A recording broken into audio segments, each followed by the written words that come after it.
Yeah, yeah, back with another video. This time is about this vampire couple from Germany, I think. Her name is Manuela Ruda, and her boyfriend was Daniel. I forgot Daniel and Manuel Ruda. They were a couple, basically a match made in hell.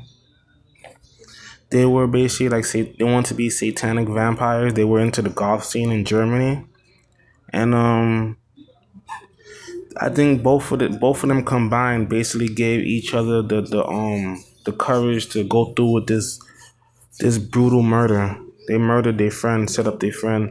So basically, July 6, 2000, West Germany. Daniel and Manuel Ruda, self-described satanic vampires, invited their friend Frank Hackett, 33, to their apartment for a party.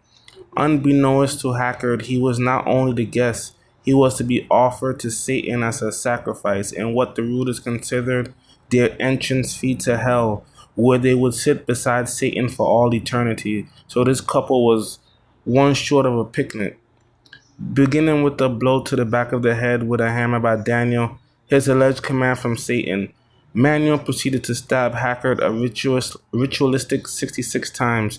After carving a pentagram into Hackard's chest with a scalpel, they collected the blood into a bowl, drank it, and waited for their transformation into supernatural vampires that would then be welcomed into hell by the devil himself. They waited excitedly for Satan to reward them for their service to him. Damn, this couple was cuckoo for Cocoa Puffs. They waited and waited, but the only reward they would receive was mortal punishment for a brutal murder. Or go figure, they say the devil is a liar. Daniel Ruda always thought himself different and superior to those around him. He'd always felt detached from his fellow humans, and it is described that even as a child, he often flinched at physical contact. In his early 20s, he became involved in Germany's neo-Nazi movement, canvassing for the National Democratic Party in 1998's general election. His taste for the macabre and extreme led him in the direction of the German Gothic community, where he met other extremists that practiced satanic rituals and drank each other's blood. Persuaded by Germany's extreme right-wing political leaders, Daniel and other young goths wore neo-Nazi symbols and attended concerts featuring neo-Nazi bands that encouraged the movement. The party did poorly in the election, however, causing Daniel to become disenchanted, and he drifted away from the movement and into a black metal band called Bloodsucking Freaks. What kind of weird band call themselves a name like that, Bloodsucking Freaks? They just sound that they want to be edgy. but but the band did not provide the outlet he desired. Bored and angry, Daniel at 23 years old embraced Satanism as it provided the extra edge he was looking for to channel his eccentricities. In August of 2000, convinced he was Satan's chosen messenger, he decided to place an ad in the classified section of Metal Hammer, a black metal magazine which read, "Black-haired vampire seeks princess of darkness who hates everything and has bidden farewell to life." Well, they sound like they was made for each other. Manuel Ruda Nee Bartel was 3 years younger than Daniel, but had already traveled to London and Scotland in search for a community of other alienated gods where she would feel acceptance. Manuel was a normal child, good student, and well-adjusted until the age of 13, when she became angry and began biting people on the street. Though sent to a psychiatrist for her bizarre behavior, she remained undiagnosed and out of control. At 14, she claimed to have been visited by the devil and began experimenting with radical punk haircuts and clothes chosen for shock value. She frequented any demonstration that allowed her to engage in the act of rebellion. At 16, she had dropped out of school and ran away to London, where she found work in a gothic nightclub in Islington, North London, and gravitated toward London's goth scene, particularly the Satanist and vampire subcultures that followed black metal. She extended her experimentation with vampirism by attending bite parties where willing participants licked blood from each other's arms. Her thirst for the extreme still not satisfied at 17, She traveled to Scotland and met up with other goths and began cutting her own arms and sleeping on graves. Photographs of her from this time show a very unhappy, overweight teenager that still looked as though she felt out of place. In 1998, Manuela traveled back to Germany where she met up with a former friend that described her as desperate to be the center of attention and loved being photographed. She kept people at an emotional distance, which eventually was an easy feat as her behavior and dress became more and more extreme. She had two teeth removed and animal fangs put in their place to stand out from the ignorant masses surrounding her, shaved her hair on each side of her head, and dotted tattoos of satanic symbols. In October 2000, Manuela claimed to have pledged her soul to Satan's service in a ceremony and vowed to take his every word as law. Her following of black metal at this point led her to the Fateful magazine with Daniel's ad inside. And so it begins. Psychiatrists have commented that Daniel and Manuela by themselves most likely would have grown out of the Satanism, vampirism, and would have perhaps kept their gothic interests limited to the clothes and music. By themselves, their eccentricities would have most likely remained harmless, eventually fading as they grew older. But together, they were a match made in hell. For the German youth culture like Daniel and Manuela, Satanism provided an outlet for their anti-establishment angry energy. Influenced by such philosophers as Aleister Crowley, born 1875, died in 1947, and Anton LaVey, born 1930, died in 1997, the Satanic movement offered a lifestyle of self-indulgence and clandestine rituals that appealed to the dark side of an angry teenager and or young adult.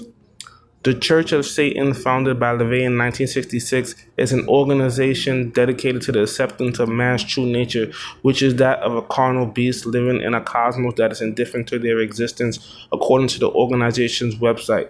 The concept that Satan represents pride, liberty, and individualism, or the will, can be easily manipulated into occult practices to a person feeling disconnected and superior from his or her peers.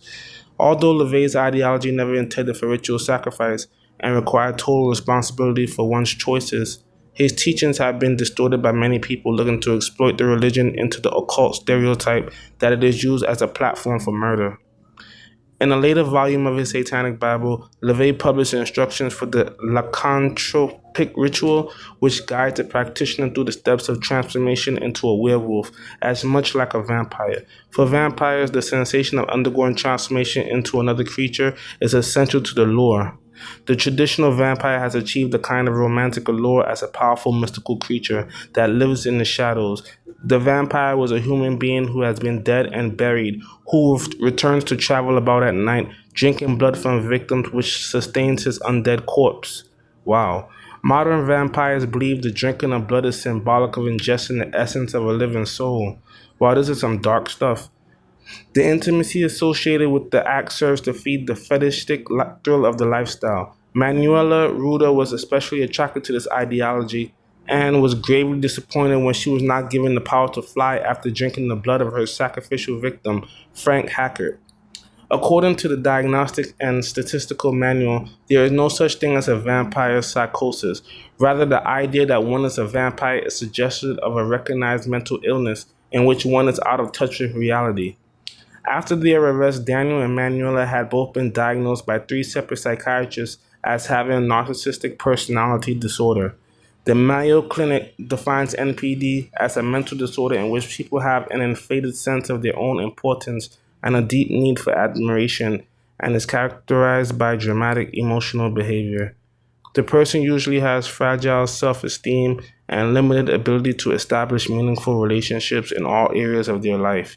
According to Professor Norbert Legraf, one of the most outstanding forensic psychiatrists in the German Republic, treatment would be a lengthy process and may fail, given that the couple was incapable of developing feelings of guilt. It's no wonder Daniel and Manuela felt instant attraction to one another. Both were outcasts, angry, and shared the common link of Satanism with an almost desperate desire to channel that anger in the most extreme ways. They moved in together in an apartment in Witten, where they decorated the living room with an altar fashioned from imitation skulls and a coffin in the bedroom where Manuela liked to sleep. Wow, she was into some really dark stuff. Completed with special cemetery lights that illuminated the torture devices hanging from the walls in a dungeon-like living quarters, the apartment was far from warm and cozy. While Daniel maintained a normal facade during the day at his job, Manuela stayed inside, often in her coffin in the dark. Eventually, Satanism became the foundation of their relationship. They theorized over and over that they couldn't be with Satan unless they had given him an offering first. With the line between reality and roleplay blurring, the couple married on June 6, 2001. To complete Satan's symbolic 666, they decided to offer their gift on July 6. Frank Hacker, known as Hacky, was a co-worker of Daniels who was described as warm, entertaining, popular, normal, and loved the Beatles. He liked to give people the benefit of the doubt and befriended the Rudas despite their vast differences. Manuela thought he would make a perfect court jester for Satan because of his witty sense of humor, therefore he was chosen for the honor. Their plan was to kill Hackert, drink his blood, commit suicide, and enter through the gates of hell to take their rightful places beside Satan. When ingesting the blood did not transform them into supernatural or immortal beings, and no sign from the devil was received, the couple panicked and fled. They took a road trip through the German towns infamous for the crime known as the Case of Satan's Children, which held significance to the Rudas.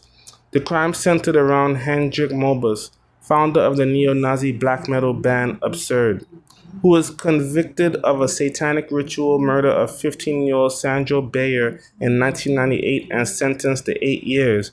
Wow, convicted of a satanic ritual murder and sentenced to only 8 years. Wow, the world really is run by the dark forces. Because he had been under 18 at the time of the murder, he was released, but parole was revoked when he performed the Hitler salute at a concert, which is illegal in Germany. In 1999, he fled to the United States, where he was captured by U.S. Marshals, and as of 2001 was awaiting extradition back to Germany. Mobus was a kind of folk hero to Daniel and Manuela. Back home, Manuela's mother received a farewell letter from her daughter saying, "I am not of this world, and I must liberate my soul from the mortal flesh," which was interpreted as a suicide note. Worried for her daughter, despite the trials of raising her, she contacted the police, who then went to the apartment and discovered the decomposing body of Frank Hackert, along with a list of 15 names thought to be potential victims. The search for Hacky's killers ensued. Oh my God. The mother, discovered the decomposing. Damn. Feeling abandoned by Satan and unsure what to do, the Rudas drove around until they were caught on July 12th near Jena in eastern Germany. They surrendered willingly, although Daniel claimed to have no memory of the murder. The perpetual attention seeker Manuela was able to recall every detail and happily reiterated the event to the police. In custody, Daniel bit his own veins and then asked for a doctor, which was odd behavior for a self-described vampire. He reportedly told his lawyers that he wanted to be more famous than Charles Manson. His outrageous behavior at their 2002 trial was certainly an avid attempt at infamy. Daniel and Manuela seemed to play to the audience by flaunting their eccentricities. They struck angry poses for the media cameras, threatened the jury, made the devil horns, signals to the public, and Hacker's family, whom they openly mocked by staring at them and flicking out their tongues to lick their lips. God damn. Manuela requested, though, her attorney that the windows be blackened out because the sunlight hurt her eyes. The judge denied this request but did allow her to wear sunglasses through her trial. When on the stand, Daniel did not show remorse. He insists that the devil made them do it. They were only obeying orders, acting as instruments. He explained, "If I kill a person with my car and half his bloody head is left on my bumper, it's not the car that goes to jail, it's the driver who is evil. I have nothing to repent because I did nothing." Manuela at the time agreed with her husband. On January 31st, 2002, Judge Arnold Kirstein Tombrook declared the Rudas mentally fit and sentenced Daniel to 15 years and Manuela to 13 years to be served in a psychiatric unit of the prison. The court also ordered that they must never be allowed to meet again, which neither Daniel nor Manuela resisted because the marriage was never about love. Go figure.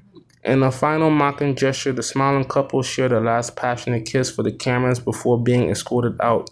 Judge Kirsten Tom Brooks summed up the event with the comment that this case was not about Satanism, but about a crime committed by two people with severe disorders. Nothing mystical or cult-like happened here, just simple base murder.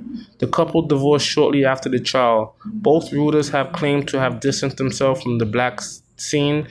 Daniel wrote a book in which he claimed he lied when he said that Satan had ordered the murder. He said he was not a Satanist, but that he was trying to protect his wife, who was the driving force behind the murder. Unfortunately, the book only served to reinforce his mental illness and led to denial of early release in 2011 after serving two-thirds of his sentence. Although a new psychiatrist reported in January 2013 that Daniel is no longer a threat, he remains in prison due to his unwillingness to undergo therapy since 2004. Manuela willingly received therapy and appears to have repented. After serving her sentence, she has been released and her whereabouts are currently unknown. This case has all the elements of a horror story: Satanism, vampirism, gothic rebels, rituals, mental illness, and murder. Daniel and Manuela Ruda sought to express their fantastic ideals in extreme ways that eventually led up to the senseless death of a loved human being. It is difficult to wrap one's mind around what made them take such measures to fulfill a fantasy. We can only hope that the Rudas are not placed on a pedestal by other angry, misguided teens gravitating toward the gothic culture. Damn, what a dark, sinister story. Anyway, this one of the darkest stories I did on this channel. Since I know it's even darker stories I'm gonna cover in the future, but tell me what y'all thought about this video. Like, comment, subscribe, share, and leave your comments in the video. Tell me what you think about this whole topic. I like all this scary stuff. All right, later.